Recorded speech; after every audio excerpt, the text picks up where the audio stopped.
The night sky over the Australian outback erupted with streaks of electric blue as something massive tore through the atmosphere.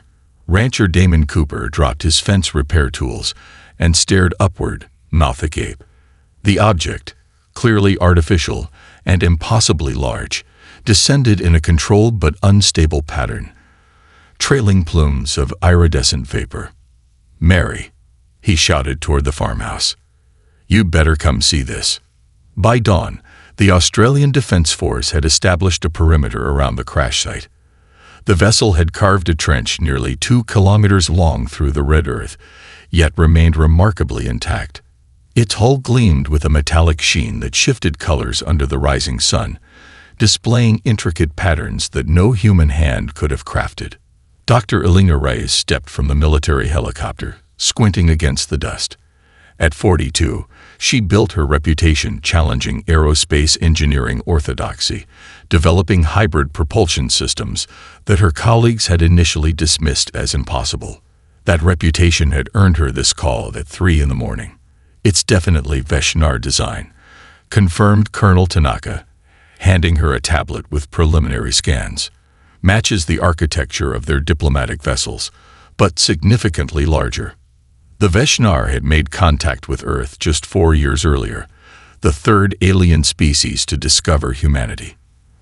They'd established a small embassy in Geneva, but shared minimal technology, considering humans too developmentally immature for meaningful exchange. A section of the massive hull suddenly reconfigured itself, plates sliding apart to form an entranceway. The assembled military personnel raised their weapons as a solitary figure emerged. The Veshnar diplomat stood nearly 2 meters tall, its exoskeleton shimmering with bioluminescent patterns that seemed to communicate something to others of its kind. Through a translator device affixed to what approximated a collarbone, it addressed the humans. "We present this vessel as a diplomatic gesture to your species," the alien announced, mandibles clicking in what Elena recognized as their equivalent of casual dismissal.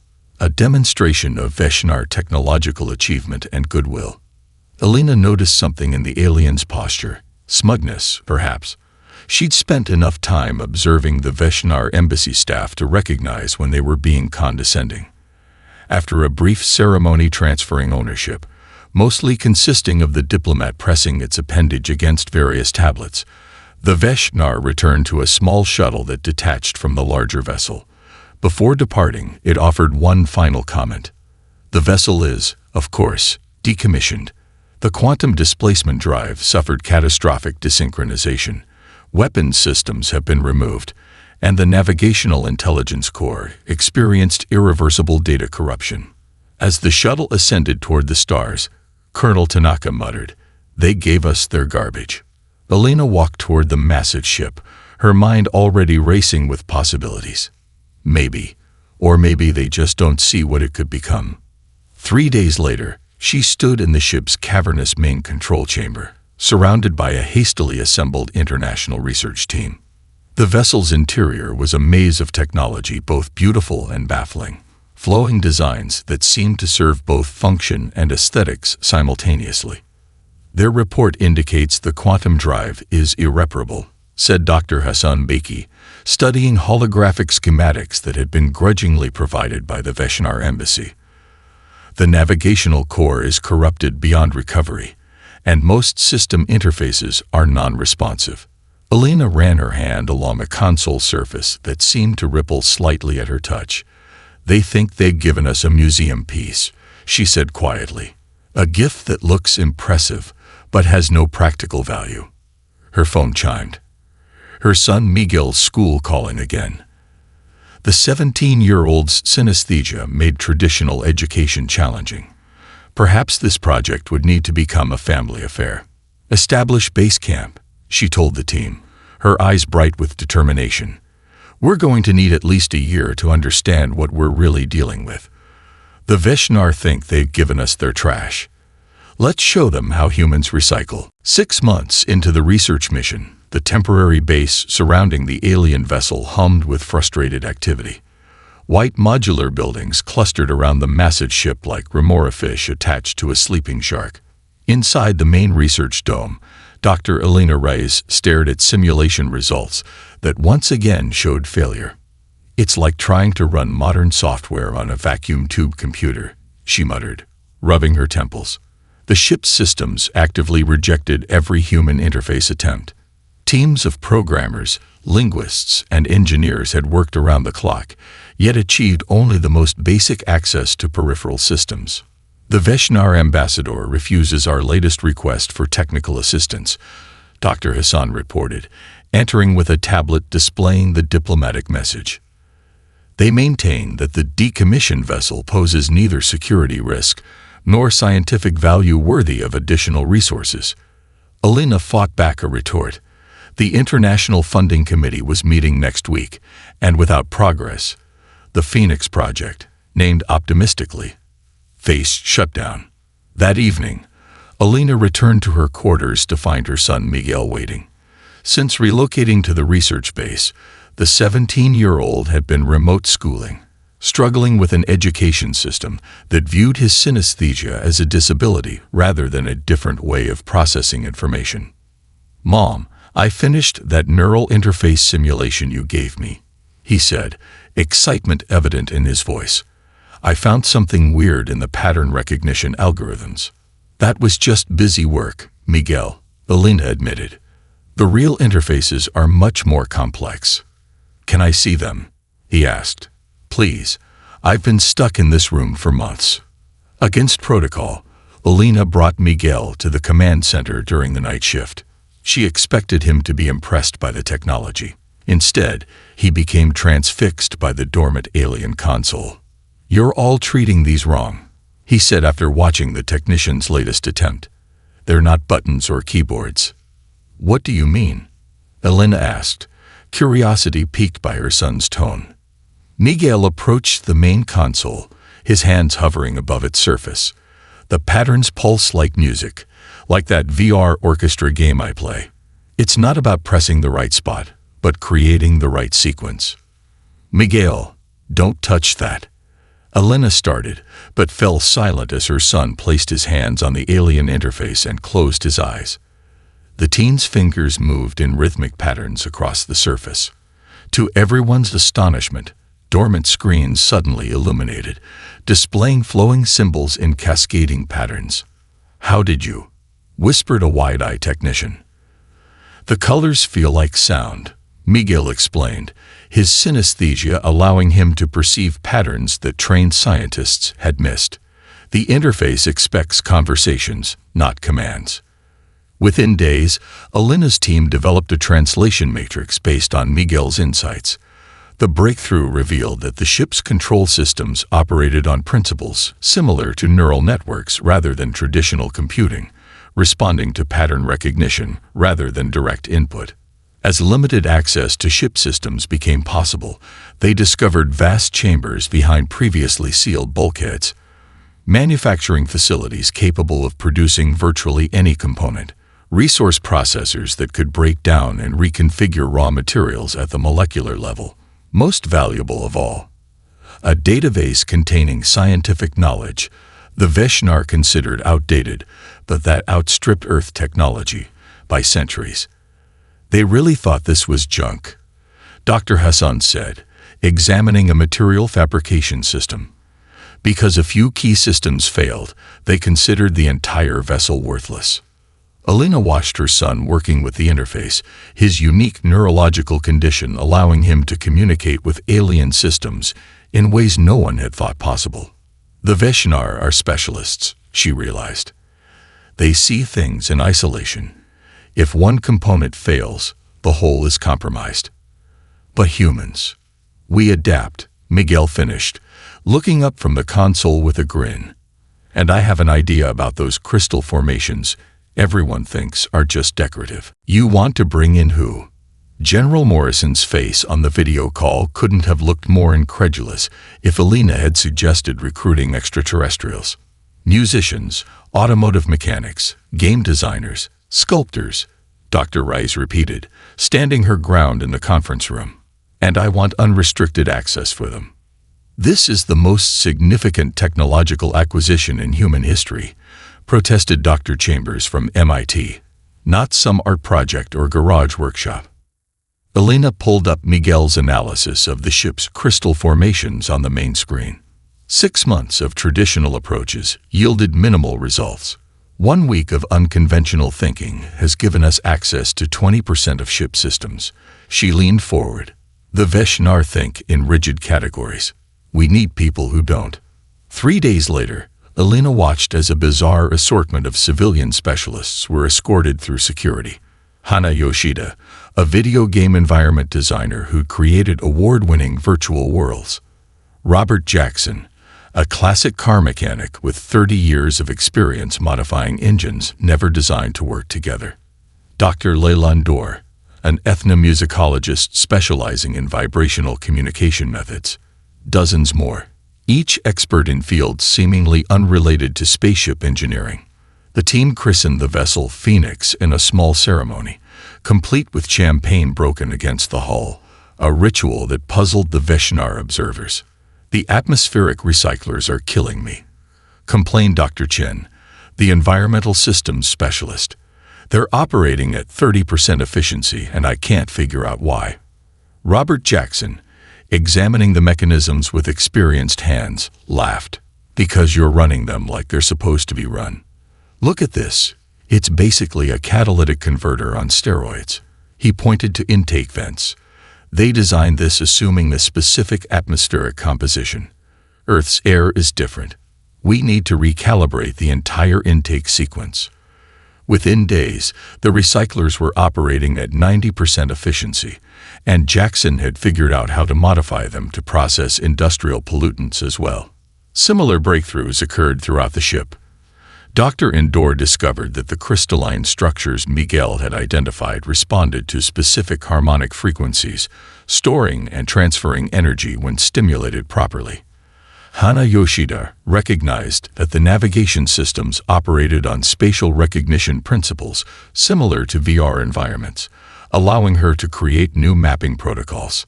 It's not about understanding alien technology, Elena explained to increasingly impressed military observers. It's about finding human analogs and working from there. The most dramatic breakthrough came from Zara Patel, a graduate student in biomimetic engineering. Studying the ship's hull material, she realized it contained microscopic repair mechanisms similar to human platelets, dormant but potentially functional. They're designed to respond to specific electromagnetic frequencies, she explained. But the Veshnar deactivated that system when they decommissioned the ship. Elena watched as Paddle's team used modified radio equipment to broadcast activation signals across sections of damaged hull. The material began to slowly reknit itself, molecular bonds reforming over hours. Self-healing material, General Morrison whispered during his inspection tour. The military applications alone are secondary to making Phoenix operational, Elena finished firmly. As the international team's unconventional approaches bore fruit, the Veshnar embassy requested increased observer access. Their scientific attaché watched human modifications with growing discomfort. This is not the correct protocol, the alien noted as Miguel demonstrated how they'd recalibrated crystal resonance networks to store 3 times more energy than original specifications. You are operating systems beyond safety parameters. By your standards, Miguel replied with a teenager's confidence. We're writing our own manual now. The Veshnar representative departed soon after, transmitting urgent communications to its homeworld. The ship they'd discarded as trash was becoming something new, something unpredictable, in human hands. The first indication of trouble came from the lunar monitoring station. Unusual gravitational distortions appeared at the edge of the solar system, followed by 5 objects decelerating from what appeared to be faster than light travel. Inside Phoenix's newly functional command center, Elena studied the incoming data with growing concern. How long until they reach Earth orbit? Approximately 48 hours at current velocity, reported Commander Davis, the military liaison. Composition and design don't match any known Veshnar vessels. The unknown ship's established position in Mars orbit, their angular, predatory shapes a stark contrast to the flowing lines of Veshnar design. Earth's United Defense Council convened an emergency session as the first transmission arrived. The alien that appeared on screen resembled a bipedal insect with iridescent black carapace and multifaceted eyes. Its translator rendered a voice that was unnervingly melodic. "Greetings, developing world. We are the Krelvox Acquisition Consortium.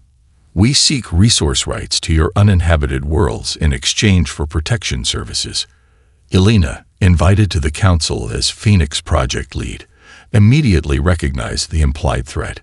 Protection from what? The council chair, a seasoned diplomat, responded with careful neutrality, mentioning Earth's existing relationship with the Veshnar Confederation. The Krelvox commander's demeanor shifted instantly. "Our scans detect only a decommissioned Veshnar vessel, no protection fleet." Its mandibles clicked rapidly. Amusement or aggression, impossible to tell. "The Veshnar have abandoned you." Predictable. The second transmission outlined demands: immediate surrender of all off-world mining rights in the solar system, transfer of the alien vessel, and technological tribute from Earth's most advanced nations. The alternative was orbital bombardment of major population centers. Earth had 72 hours to decide. "They've been watching us," Elena realized during the emergency response meeting.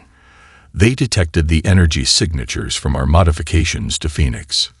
"Can we contact the Veshnar for assistance?" asked the representative from the European Alliance. The Veshnar ambassador's response was diplomatic but clear. This was Earth's problem. Their treaty provided for cultural exchange, not military protection. In desperation, Elena convened her core Phoenix team. "I need options. Anything." Miguel, who'd been uncharacteristically quiet, finally spoke up. "The crystalline network throughout the ship. We've been using it for energy storage, but I think it's actually designed for something else." He pulled up schematics on the main display. "These aren't random decorative elements. They form a lattice pattern throughout the entire vessel. If we reconfigure the resonance parameters and channel enough power through them, they could generate a defensive field," finished Dr. Endor, the musicologist. "The harmonics suggest a waveform projection capability." Robert Jackson, the mechanic, whistled. "Like overclocking a computer. Push it past safety limits to get performance the manufacturer never intended." "Would it work?" asked General Morrison. Elena studied the calculations. "Maybe. The power requirements would be enormous.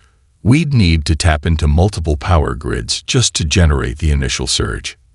And it might burn out the entire system," added Dr. Chen soberly. "Possibly destabilize the ship itself." Elena looked at the countdown timer displaying the Krelvox deadline. "Do we have any other options?" Silence answered her. "Then we prepare Phoenix for launch," she decided. "If we're going to face them, we do it away from population centers." As the team scrambled to implement Miguel's plan, satellite imagery showed the Krelvox fleet breaking Mars orbit, moving purposefully toward Earth. Their weapons systems were powering up. "They're not waiting for their own deadline," Commander Davis reported grimly. "Estimated arrival: 18 hours. Elena looked at her son, now working feverishly with the interface team.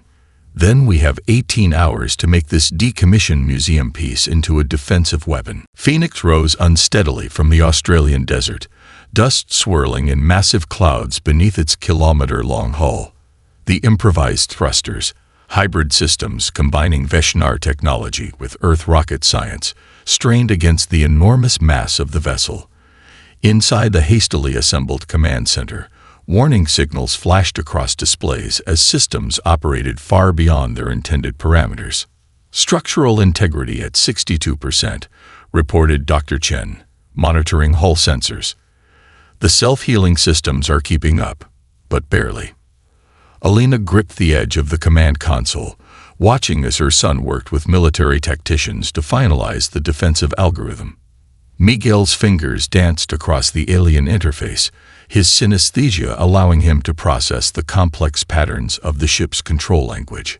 "We've integrated the tactical systems with the crystal network," he announced. "The military targeting data will automatically calibrate the resonance patterns." General Morrison spoke from the emergency command bunker via video link. The Krelvox fleet has entered Earth orbit. 7 vessels total, 5 capital ships, and 2 support craft. They're positioning for optimal weapons coverage. Phoenix climbed to 30,000 feet, then 50,000. Its ascent agonizingly slow compared to the sleek alien warships now visible as bright points of light against the darkening sky. "We need to get to at least 80,000 feet, Dr. Endor said, monitoring the energy buildup in the crystal network. The resonance field will destabilize in dense atmosphere. The communication system crackled with an incoming transmission. The Krelvox commander's faceted eyes reflected the light of multiple displays as it regarded the humans with what seemed like amused disbelief. "You send a damaged vessel against our fleet. Is this Earth's attempt at negotiation or sacrifice?" The translator rendered the clicking speech into words, but couldn't disguise the contempt. Elena stepped forward. "This is Dr. Elena Reyes of Earth. We request peaceful dialogue. Your deadline hasn't expired." "Plans change," replied the alien commander. "Our scans show you've modified Vesh-Nar technology without proper expertise. Your recklessness threatens regional stability. We will neutralize this threat, then discuss terms with your remaining governance structures." The transmission ended abruptly. Tactical displays showed energy buildups across multiple Krelvox vessels. "They're targeting us," announced Commander Davis. "Impact in 30 seconds. Crystal network energy saturation?" Elena asked, her voice steady despite her racing heart. 87%, Miguel replied. "We need more power to reach critical threshold." Robert Jackson, monitoring the power transfer systems, made a rapid adjustment, rerouting emergency reserves from all systems except life support. The first volley from the Krelvox fleet lanced out, energy weapons designed to slice through hardened hulls. As the beams struck Phoenix, something unexpected happened. Instead of penetrating, the energy seemed to ripple across the surface of the vessel, flowing into the crystalline structures embedded throughout the hull. "They're charging our defensive system for us," Miguel exclaimed, his eyes wide with surprise and elation. The crystal network throughout Phoenix pulsed with increasing intensity, absorbing the alien weapons fire and converting it into usable energy. What the Krelvox couldn't understand, was that humans had transformed the decorative resonance network into a massive energy sink, capturing and storing the very power directed against them. "Crystal network at 120% capacity," reported Dr. Endor, her voice tense. "Structural integrity failing in sections 3 through 7. "We won't get another chance," Elena decided. "Miguel, initiate the counterpulse." Miguel's fingers executed a complex sequence across the interface. Phoenix shuddered as the stored energy coursed through the reconfigured crystal network. The vessel released a precisely modulated wave that expanded outward in concentric rings, invisible except for how it distorted the stars behind it. When the wave reached the Krelvox fleet, their ships suddenly went dark, drifting motionless in orbit. "Direct hit," confirmed Commander Davis, studying sensor readings with amazement. "Their propulsion and weapons systems are offline. Life support remains functional." A cheer erupted through Phoenix's command center. Humanity's first interstellar victory, achieved through ingenuity rather than overwhelming force. The Vesh-Nar diplomatic vessel, observing from a distance, transmitted a single message before departing at high speed. "This is not what the technology was designed to do." Elena smiled as she looked at her son and their assembled team of unconventional thinkers. "No," she agreed. "It's something better." The weeks following the Krelvox incident transformed Earth's place in the galactic community. Phoenix maintained orbit around Earth, its systems undergoing continuous repairs while the disabled Krelvox vessels were towed to a stable lunar orbit under guard. Elena stood at the observation deck, watching as another alien diplomatic ship docked with a newly constructed orbital platform. This marked the 12th different species to send representatives in the past month, some offering alliance, others demanding explanations for the dangerous manipulation of advanced technology. The Protean delegation has requested a tour of Phoenix's crystal network modifications, reported Dr. Hassan, scrolling through the diplomatic schedule. And the Centauri Trade Consortium wants to discuss potential technology exchange. And the Veshnar? Alina asked, already knowing the answer. Still insisting we violated safety protocols by repurposing their obsolete systems. The Veshnar had responded to Phoenix's victory by sending their highest diplomatic delegation with a formal request to reclaim dangerous technology being improperly utilized by a developing species. Their embarrassment at having their discarded vessel defeat the Krelvox, a species they had long considered a manageable nuisance, was thinly veiled beneath diplomatic language. Ambassador Chirek has arrived, announced the security officer. The Veshnar diplomat entered flanked by technical specialists, their exoskeletons bearing the elaborate markings of senior scientific caste. Dr. Reyes, the ambassador began without preamble. Our analysis of the energy discharge event confirms our concerns. The crystal matrix was never designed for weapon applications. Your modifications present unacceptable risks to regional stability. Alina gestured to the waiting presentation. We've compiled comprehensive data demonstrating that Phoenix's systems now operate at 143% higher efficiency than original Veshnar specifications.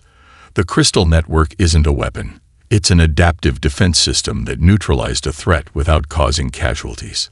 The technical specialists clicked their mandibles in what she now recognized as agitation. One stepped forward, manipulating a holographic display. These modifications integrate Earth technologies with Veshnar systems in ways that violate fundamental engineering protocols. Yet they work, Alina countered. Our biomimetic interfaces, neural network adaptations, and energy distribution improvements have transformed a decommissioned vessel into something new, something better. The debate continued for hours, ultimately reaching the expected impasse. The Veshnar delegation departed with promises to bring the matter before the Intergalactic Regulatory Council. 3 days later, the Council issued its ruling. Earth received provisional recognition as a spacefaring civilization and legal acknowledgement of their claim to Phoenix, though many representatives expressed deep misgivings about human technological adaptations. While the diplomatic battles unfolded above, Miguel made another crucial discovery deep within Phoenix's data storage systems. Working with a team of young specialists recruited from gaming and encryption backgrounds, he found hidden coordinates embedded in maintenance logs. "Mom, look at this," he called, excitement evident in his voice. "These aren't random reference points. They're locations, dozens of them, scattered across multiple star systems." Alina studied the star chart that materialized on the display. "What are they?" "Disposal sites," Miguel explained, eyes bright with discovery. "Places where the Veshnar and other advanced species discard technology they consider obsolete or irreparable. According to these logs, Phoenix was just one of hundreds of vessels abandoned when they suffered single critical failures. The revelation sparked intense debate among Earth's leadership. General Morrison saw military opportunity. If we could recover even a fraction of this technology. The scientific community envisioned unprecedented advancement. Political leaders worried about provoking species that already viewed humans with suspicion. Alina considered all perspectives, but recognized the historical parallel. Throughout human history, greatest leaps forward often came from repurposing existing ideas in new ways. The coordinates represented not just discarded technology, but a potential shortcut to the stars. "We've proven we can transform one vessel," she told the assembled council. "Imagine what we could learn from others." The vote was unanimous. Phoenix would venture beyond the solar system. Humanity's first true interstellar mission. Their destination, the cosmic junkyard of advanced civilizations. Phoenix's first true interstellar journey began with little fanfare, a deliberate decision to avoid drawing unwanted attention. The vessel slipped away from Earth orbit under the cover of a scheduled testing maneuver, its hybrid drive system engaging once it cleared the Kuiper Belt. Dr. Alina Reyes commanded a diverse international crew of 93 specialists, each selected not just for technical expertise, but for creative problem-solving ability. Miguel remained aboard as the chief interface specialist, his unique neurological condition proving invaluable for communicating with the ship's systems. Transition to faster-than-light successful, reported navigator Sarah Chen, monitoring the swirling patterns of distorted space on the main display. Estimated arrival at coordinates in 72 hours. The journey wasn't without incident. Twice, Phoenix's sensors detected tracking devices hidden within their hull. Apparent sabotage attempts from worried alien factions. The ship's newly enhanced security systems, based on principles reverse-engineered from Krulvok's technology, neutralized these threats. Someone doesn't want us finding whatever's at these coordinates, observed Security Chief Rodriguez. Elena nodded grimly, which suggests there's something worth finding. When Phoenix emerged from FTL at the designated coordinates, the crew fell silent in collective awe. Stretching before them was an astronomical graveyard of discarded technology, space stations, vessels, orbital platforms, and structures of indeterminate purpose, some intact and others in various states of disassembly. "My God," whispered Dr. Hassan, "there must be thousands of vessels here." Initial scans revealed technology from at least 27 distinct species, including substantial Veshinar components. Many structures still retained power and life support, abandoned not because they were completely non-functional, but because key systems had failed and been deemed too costly or difficult to repair by their original owners. It's like finding a junkyard where people throw away entire cars because of a broken transmission, Robert Jackson observed, his mechanic's pragmatism cutting to the heart of the matter. Elena established a base of operations aboard Phoenix and deployed exploration teams to the most promising structures. Each discovery reinforced the pattern they had first observed with Phoenix itself. Advanced species built highly specialized systems that often failed completely when one component broke, while humans excelled at creating adaptations and workarounds. Engineer Zora Patel made a critical breakthrough on the third day, discovering that many of the derelict vessels contained maintenance robots in dormant states. "They're still functional," she reported excitedly, "just limited by their programming. They're designed to perform specific repairs according to strict protocols, but when confronted with problems outside those parameters, they simply shut down."